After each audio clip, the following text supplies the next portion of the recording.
Assalamualaikum warahmatullahi wabarakatuh. Alhamdulillahi rabbil alamin. Allahumma salli wa sallim ala sayyidina Muhammadin sayyidil mursalin wa ala alihi wa ashabihi ajma'in. Allahumma rabbana zidna ilma warzuqna fahma birahmatika ya arhamar rahimin.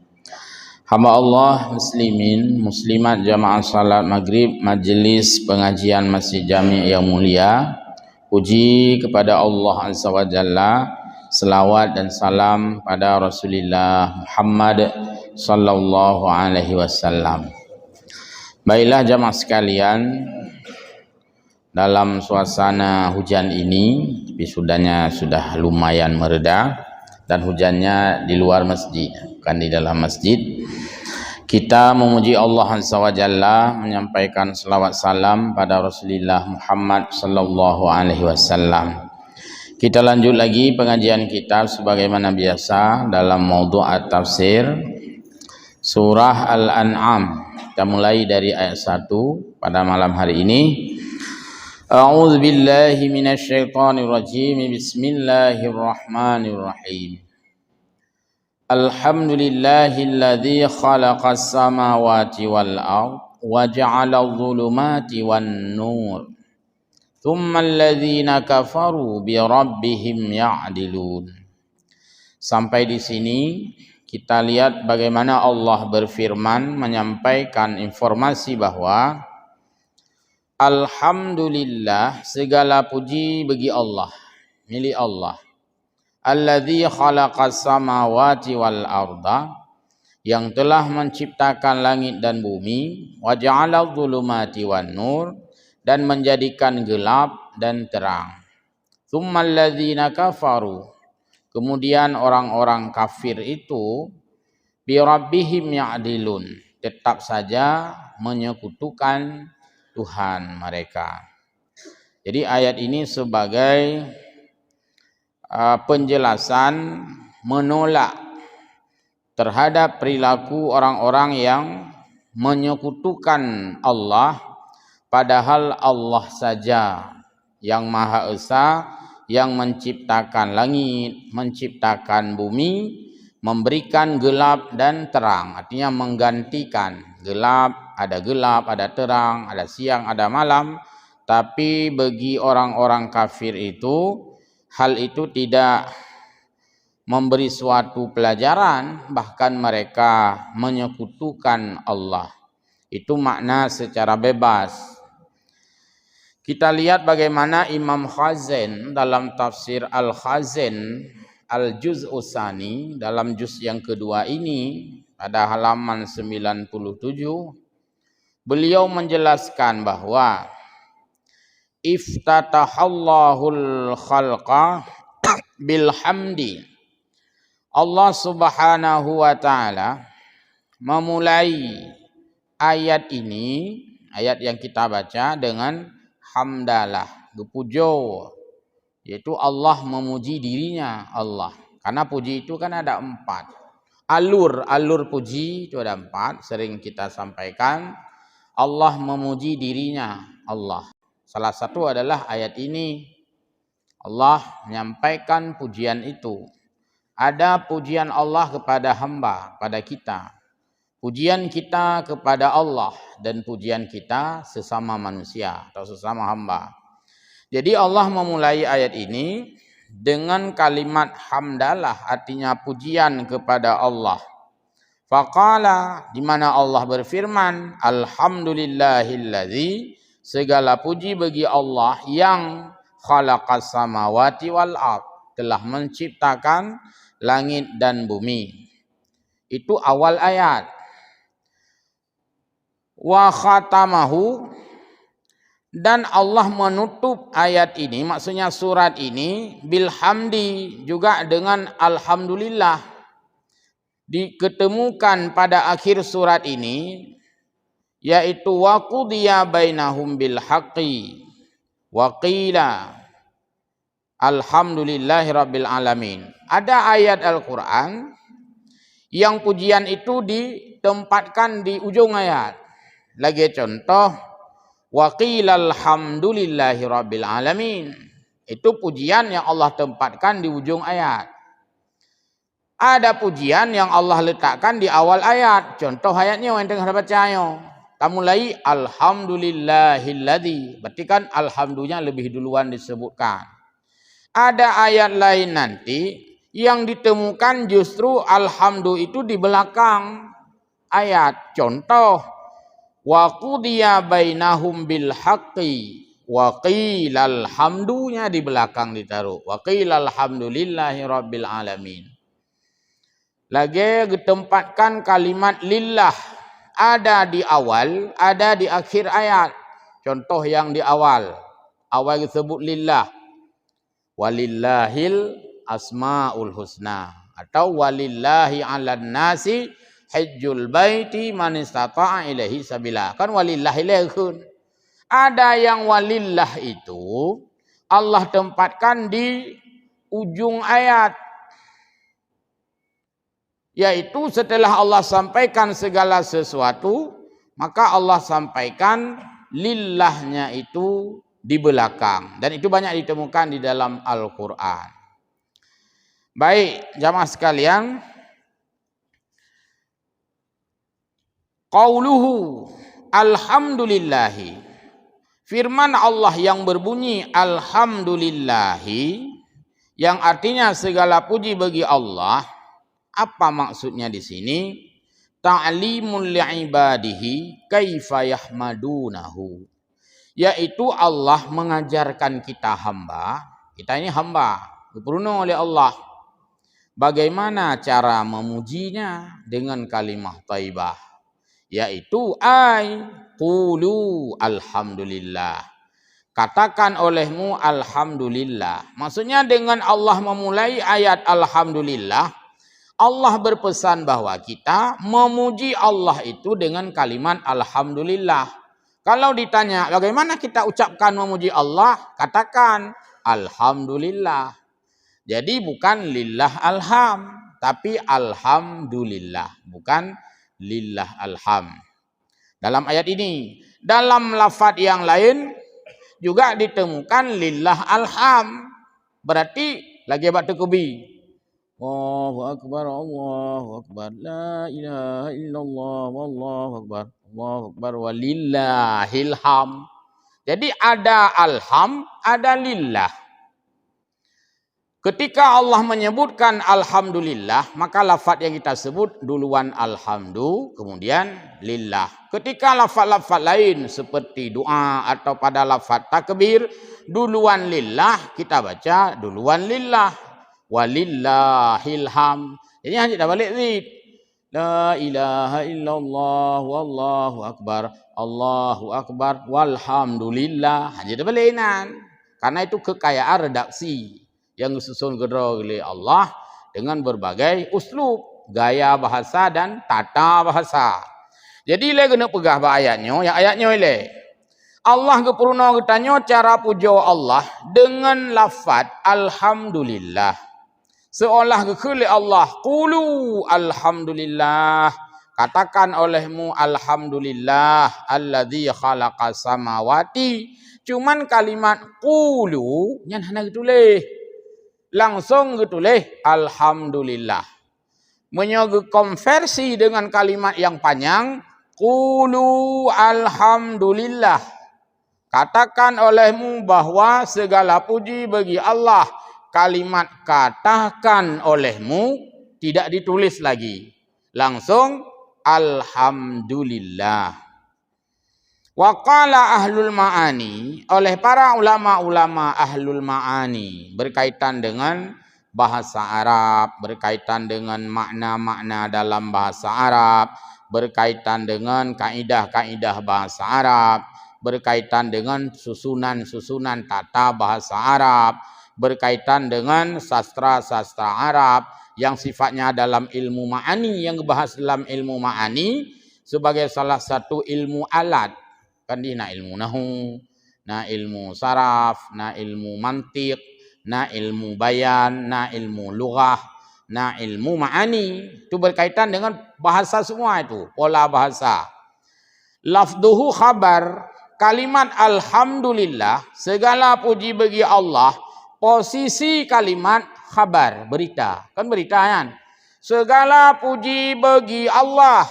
Saya tanya yang leurung atau lebuk guru. Kalimat apakah ini? Kena jawab baik sedih. Dah jawab.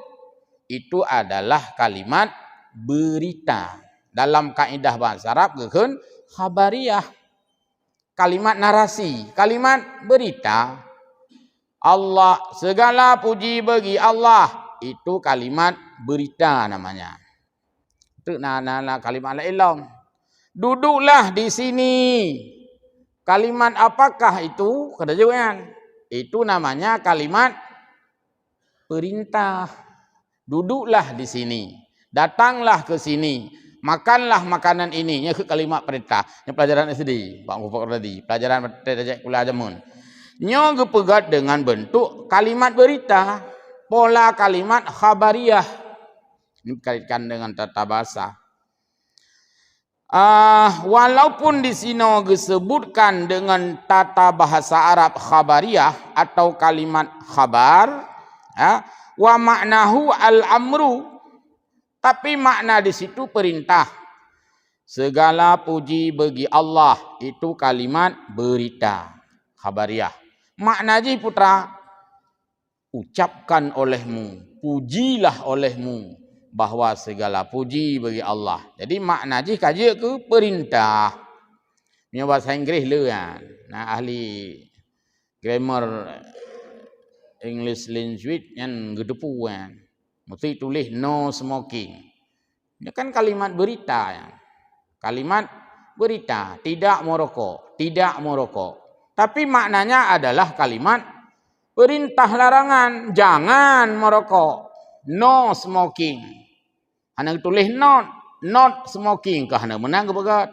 Dia pegat not smoking, notnya tidak. Tapi hanya kepegat dengan kalimat not, kepegat no, tidak ada t di sana, no smoking. Nyan kalimat berita bermakna perintah. Jangan diterjemahkan tidak merokok, tapi diterjemahkan jangan merokok. Padahal no artinya tidak. Hana gepegat do not smoke, hana gepegat menan. Nak kagutong guru bahasa Inggris, nya bahasa Arab lagi ngerti. Jadi ada kalimat khabar bermakna kepada perintah. Mesti tulis tidak ribut, nyan artinya jangan ribut. Ya.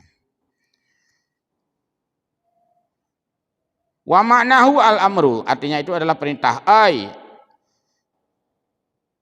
Ahmadullah, yang perintah ji, yaitu pujilah Allah. Segala puji bagi Allah, maksudnya pujilah Allah. Karena segala puji ya bagi Allah. Yang geplah kalimat ile. Wa innama jaa ala sigatil khabar wa fihi ma'nal amru. Gepegat dalam bentuk khabar tapi mufhumnya adalah sebagai perintah. Nalom dalam ayat Quran. Memang telok kufak radhi langsung jum tulis ba halaman ba kulit Al-Quran. La yamassuhu illal mutahharun. Yang menilap terjemah iban makna. Kon janganlah pegang Quran. Menilap makna kon janganlah pegang Quran. Tidaklah menyentuh Al-Quran kecuali orang yang sudah disucikan.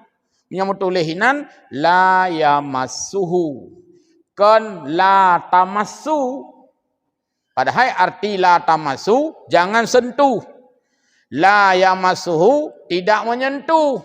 Tapi walaupun gepegat dengan kalimat khabar nahi, la yamassuhu tidak menyentuh Al-Quran, maksudnya adalah jangan menyentuh Al-Quran. Nyan kedalilnya yang gepahami di dalam mazhab katanya Imam Syafi'i, urang hana ia sembayang kiban hanjit mat Quran, hanjit tu Quran. Mami yakang Quran, hana problem. Umah hana sembayang, kamat tamih siat. Hana pupu umah hanjit kumat tamih hana sembayang. Hana pupu. Kamat pintu, benar kapu aja tamat. Tapi menyamat Quran la yamassuhu, hu nyan adalah Al-Quran. Jangan menyentuh Al-Quran. Sinan ngepahami le Imam Syafi'i bahawa hanjit mat Quran menyokan na mutahharun ismayang. Nah hadis la yamassul Qur'ana illa tahirun di hadis. Jangan pegang Quran kecuali sudah berwudu.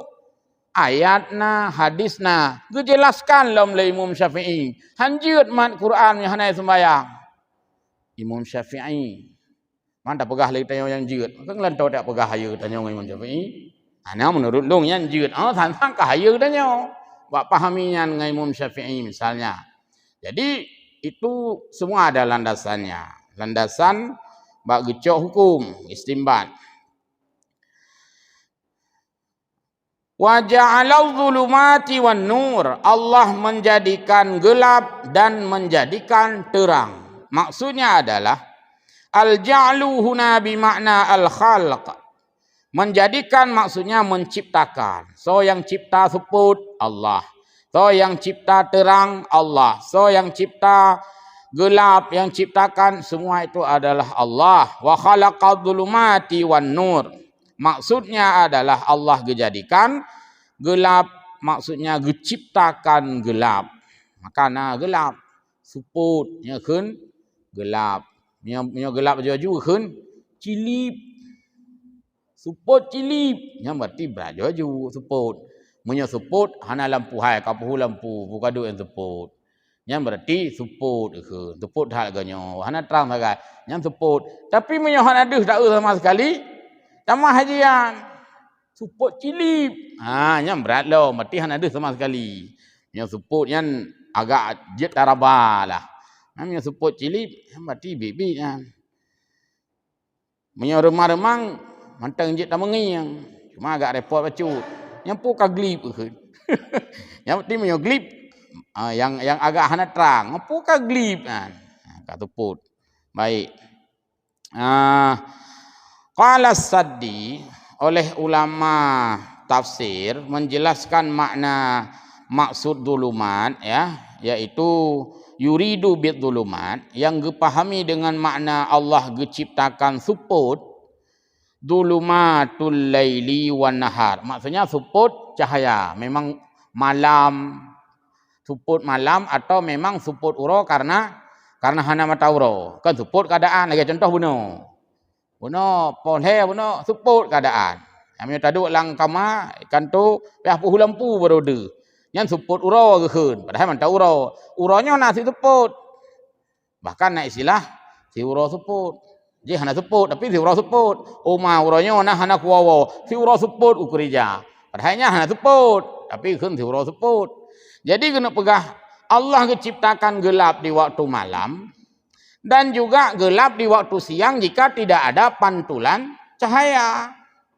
Maka rumah hutannya yang hana ventilasi, yang hana ruangan terbuka, atau hana lampu whatever, kan suput saja jadinya.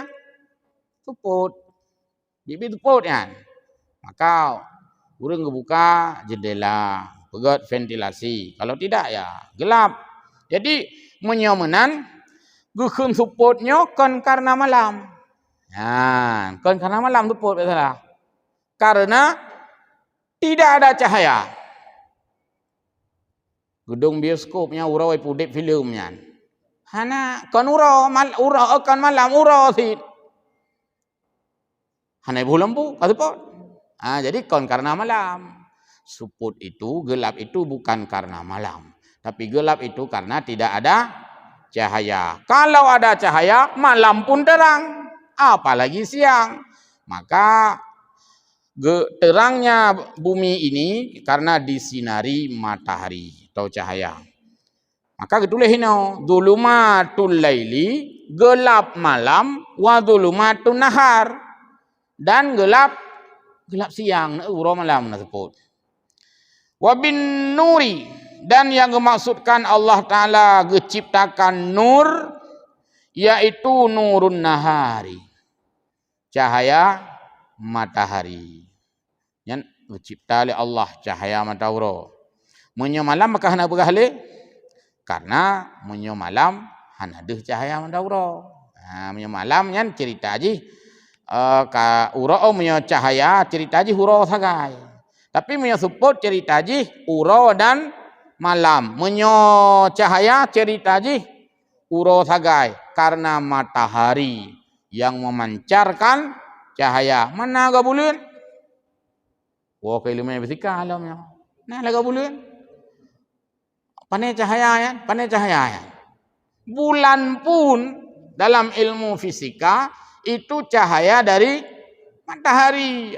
Tadi sente disinari oleh matahari, dipantulkan oleh matahari. Maka tanpa matahari tidak ada cahaya bulan.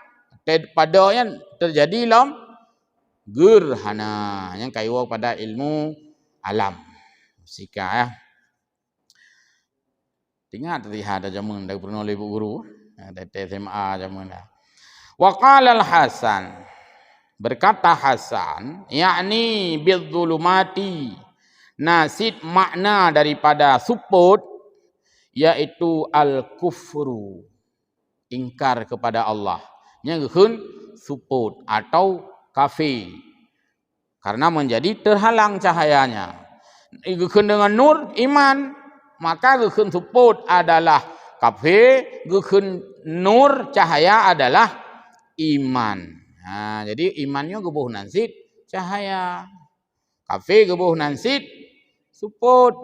Maka wate urung pidato selawat dan salam kepada Nabi Muhammad yang kagumnya katanya dari alam gelap gulita kepada alam terang benderang. Nyan makna ji zulumat ilan nur. Patekeun alam gelap gulita kan berarti zaman bak masa jahiliyahnya hana deuh sepuh. Duh.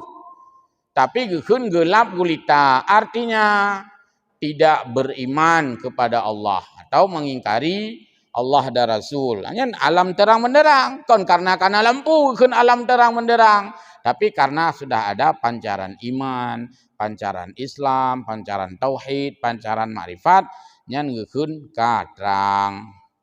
Maka ji hurungnya hanajit sepuh keun tuput. Tuput. Tu hanajit baca kitab. Tajuk tu adanya. Beraya ada puhu lampu tuput tiganya. Buka tungku baca. Hanadu tungkunya tuput. Hai po tuput blap ada puhu lampu. Beraya de tatrang de. Cini baca. Kuna na carong ne. Keun nunggu tuput tiganya. Jadi makna suputnya bangai wal kleoprit. Nah, itulah support dalam bahasa kinayah. Waqila juga sebahagian ulama tanpa disebut nama dijelaskan makna bidzulumati Allah menciptakan support yaitu al-jahlu, kebodohan. Lagi masa jahiliyah, nya keun masa gelap gulita, lagi pegah liur ceramah. Kagume tanya dari alam gelap gulita. Apa maksudnya? Jahiliyah. Dan jahiliyah itu bukan bodoh artinya. Bukan. Beda dia jahil dengan bodoh. Walaupun bahasa katanya takun jahilnya hana tepu-tepu. Oh, urun jahilnya. Jahilnya kan makna ji bodoh. Kan hana getudum 2 kali 2 peut kan. Kan dalam makna bahasa Inggris stupid. Nah, kamu bahasa Inggris stupid artinya bodoh. Jahiliyah kan stupid, kan bodoh. Karena punya bodoh 2 kali 2 hana itu dum. 2 kali 2 apa dum? 18 keun. Nya keun. Nya keun punya bahasa katanya nyan bodoh kan jahil. Tapi jahil tidak mengenal ketauhidan dan menentang Allah lagi keun masa jahiliyah. Kan hanjunya ituri si baca hajilah, ituri peng, ituri dinar, ituri dumpu. Tapi jahiliyahnya iwo kepada makna keimanan, ketauhidan ya. Wa binuri ala ilmu, dan yang gebuh makna dengan Allah menciptakan nur juga maknanya ilmu. Keun cahaya, mengilmai. Maka katanya jika ada orang alim yang meninggal, yang wafat, sering kita katakan sudah padamnya cahaya kali lampu kan. Lagi meninggal almarhum tu dibilang belah hadis. Semoga Allah merahmati beliau. Jadi takun lagi tanya sedih berduka apa kan Kah lelampu ditanya. Apa makna lelampu? Sudah hilangnya orang yang berilmu. Kau jawab ulang oleh Allah. Kah lelampu. Mai kena kena orang lain yang lain sabah dan dia. Yang lainnya supol mendum. Jadi kagadah lampu panyut. Maka kun panyut dunia. Jadi orang alim itu diibaratkan sebagai lampu karena memberi penerangan ilmu. Waqila.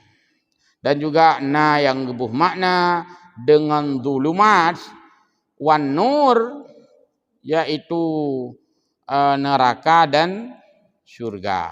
Nerakanya adalah zulumat, syurganya adalah an-nur. Habis betul? Wa qala Qatadah.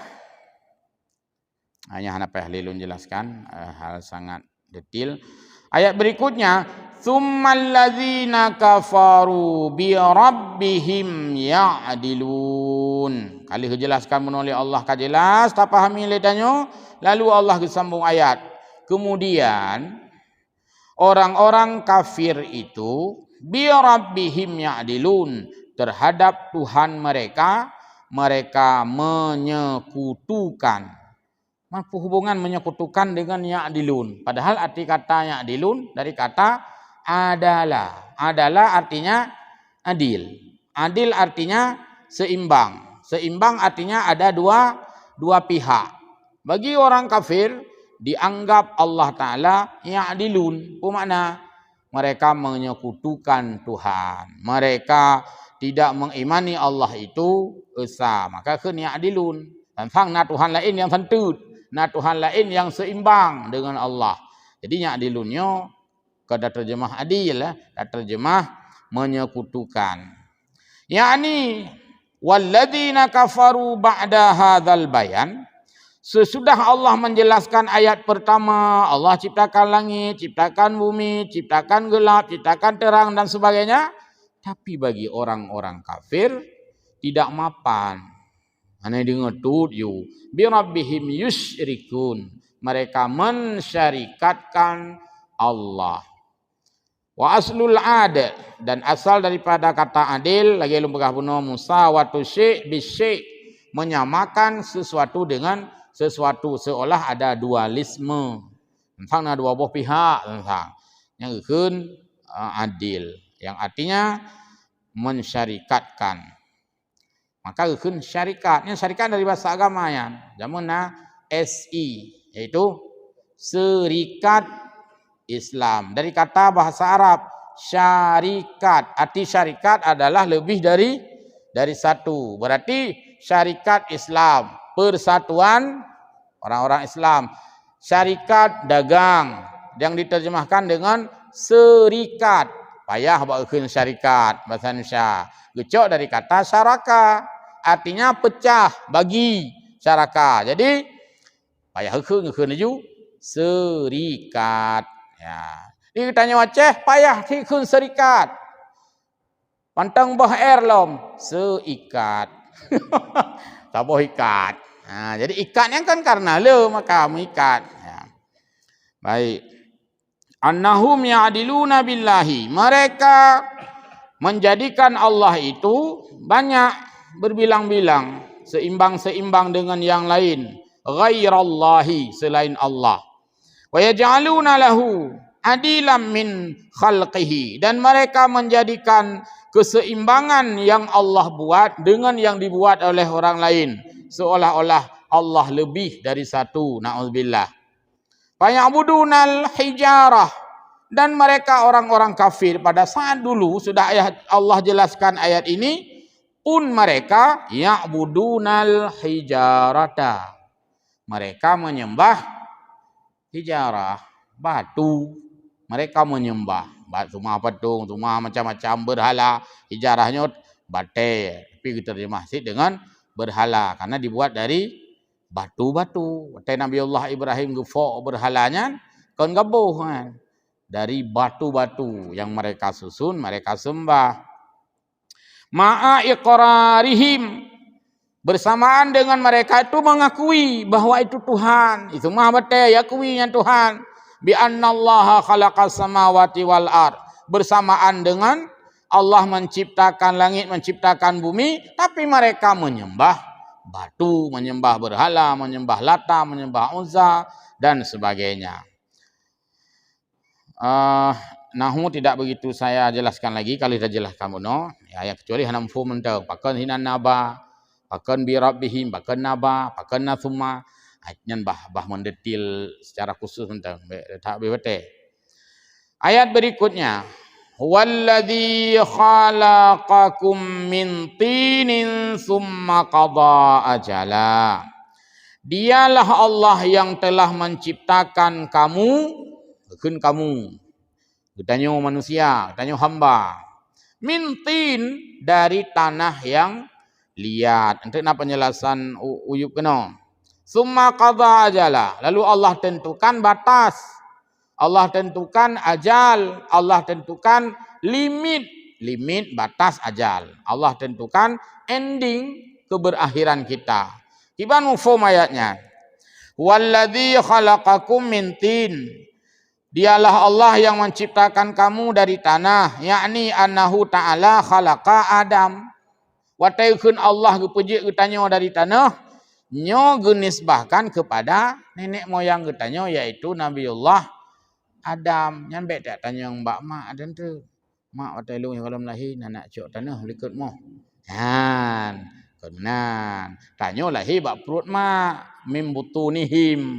Tanyo lahir tebak karena orang tua kita itu mengandung, hamil, kemudian lahir. Nyahinan hana tanah bentuk apike na tanah hinan. Maksud Allah menciptakan kita dari tanah, nyo gepuo kepada asai itu jamun. Karena katanya semuanya berasal dari nenek yang satu, yaitu Nabiullah Adam. Nabiullah Adam dicipta dari tanah. Itanyo ino hana le dicipta khusus dari tanah karena kamu lalui dzurriyyat, keturunan. Tapi waktu tarik gare tanah di ide. Maka dari tanah muo tanah. Waktu meninggal itu lan tanah lo. Tuhan bertengah. Iho padang masya. Dari tanah muo ke tanah. Tuhan bertengah lan padang masya. Memang waktu lahir tanah hana tanah hinan. Tapi tanahnya adalah dari Nabiullah Adam. Tapi menyogene cok makna tanah dari perorangan juga bisa makna ji. Tanyonyo lahir dari itu biologi lah. Kemah upakara tadi tak pegah bacut secara sains ilmu. Tanyonyo lahir bak kandungan ibu. Wallahu akhrajakum min butuni ummahatikum. Kamu lahir dari perut ibumu masing-masing. Kau menai le? Ka, pakan ke tanyo lahir yang nak cerita tanah. Karena mak dengan ayah belum kahwin. Apakah lahir? Karena hana ge sabah tepat. Tepat ge maka lahir. Lahir tanyo. Sedangkan pada ayah itu baca surat was-sama'i wat-tariq. Was-sama'i wat-tariq wa ma adraka mat-tariq an-najmus saqib in kullu nafsin lamma 'alaiha hafid wal yanzuril insanu mimma khuliqa mimma'in dafiq. Kita ini diciptakan oleh Allah dari ma'in dafiq. Pertanyaan terjemah je. Air yang berpancar. Ia yang ipo. Entah kau enggak tahu apa kan? Man ia ipo nyan putra. Kalau senja bak kulah hana ga ipo iya. Bak kulah ayah tu. Ipo kun mimma indafiq. Man dafiq nyan airnya dari mana? Dari makanan. Makanannya dari mana? Dari tanah. Maka dari zat-zat makanan yang dimakan oleh kita manusia, bagi orang laki-laki memproduk mimma indafiq, yaitu air yang berpancar-pancar baktanya ragam. Yang mimma indafiq dari panen dari tanah zit. Jadi meyohino hanali kebahakenan. Genuk pegah mantang getanyo diciptakan oleh Allah dari tanah. Nabiullah Adam tidak punya ayah karena dia manusia pertama. Langsung Allah ciptakan daripada tanah. Itanyonyo kamu anu pinu trawatuh dung kamu hana tengah pilih dari tanah zit, yaitu dari mimma indafiq, air yang terpancar dari kita laki-laki, kemudian bertemu dengan perempuan, jadilah proses reproduksi yang dijelaskan di dalam ilmu biologi berdasarkan ayat-ayat Al-Quran, mudghah dan sebagainya. Di luar tak tanya kita bahas. Belum kira karena kami kode waktu Isya. Sampai di sini malam ini, alhamdulillah kita sudah sampai pada ayat yang kedua. InsyaAllah kita lanjut yang akan datang. Mohon maaf, wallahul muwaffiq ila aqwamit thariq. Wassalamualaikum warahmatullahi wabarakatuh.